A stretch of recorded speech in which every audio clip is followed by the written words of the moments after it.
O oficio da malla foi unha das actividades agrícolas máis típicas de Galicia. E para conservar as tradicións galegas nada mellor que recordalas ano tras ano. O vindeiro 20 de agosto, este traballo de campo volverá ao Concello de Meira grazas á Festa da Malla que este ano cumpre 26 edicións. Seguimos conservando o mismo fin que foi fundada, que era como unha malla tradicional dunha casa, onde se regalaban os buñuelos con viño, onde se xuntaban os veciños. Esta festa de interese turístico nacional de Galicia, presentada este luns, estará ambientada co son da música tradicional galega, actuacións para nenos ou unha exposición de artesanía e maquinaria antiga.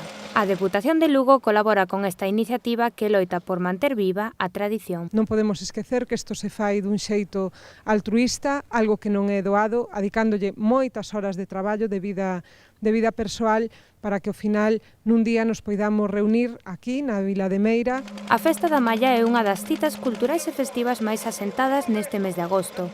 A oportunidade perfecta para volver ás nosas raíces. Eu de cativo, pois, vivín isto da malla. Para min, xa antes de ser concelleiro, eso axudaba. Para min é un honor que se sigan facendo estas cousas tradicionais.